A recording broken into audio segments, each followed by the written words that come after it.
हमारे यहाँ सनातन धर्म नाम की एक चीज है। सनातन मतलब शाश्वत, समय से परे। धर्म का मतलब हिंदू आदि धर्म नहीं, बल्कि नियम होता है। तो वो जीवन को चलाने वाले शाश्वत नियमों की बात कर रहे थे, और ये कि हम उनके साथ कैसे तालमेल बना सकते हैं। फिलहाल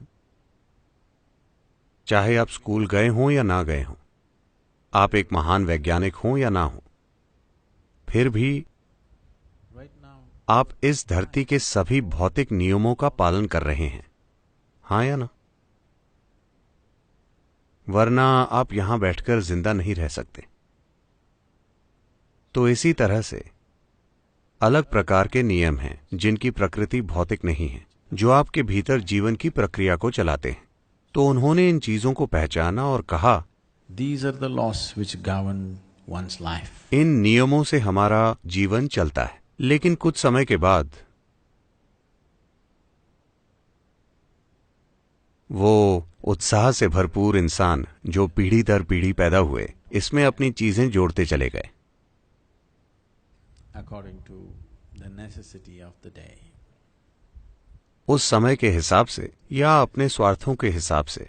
अलग अलग तरीकों से ऐसा हुआ और लोगों ने कई चीजें जोड़ी। लेकिन मूल रूप से सनातन धर्म बस यही है। उन्होंने इन चीजों को पहचाना कि एक इंसान स्थिर नहीं रह सकता, चाहे वो कुछ भी कर ले। इंसान स्थिर नहीं रह सकता क्योंकि उसमें अपनी मौजूदा स्थिति से कुछ ज्यादा बनने की गहरी इच्छा है। आप इसे रोक नहीं सकते।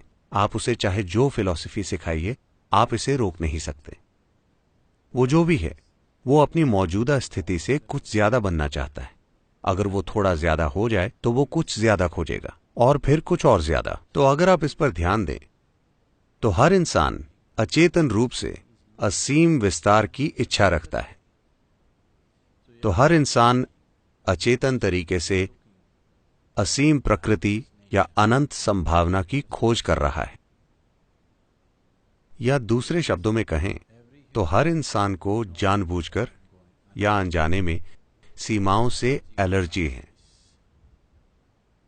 जब आप उसके अस्तित्व को खतरे में डालते हैं तो उसकी आत्म सुरक्षा की सहज भावना उसके लिए आत्मरक्षा की दीवारें खड़ी कर देंगी।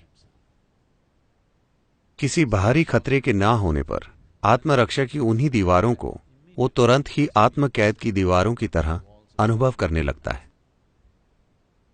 तो उन्होंने इसे पहचाना और कहा, हर इंसान असीम की चाहत रखता है।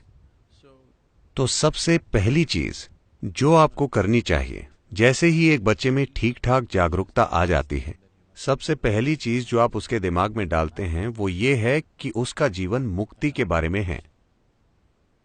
बाकी सभी चीजें दूसरे नंबर पर हैं, क्योंकि आप वाकई सिर्फ एक इच्छा रखते हैं, असीम विस्तार की इच्छा।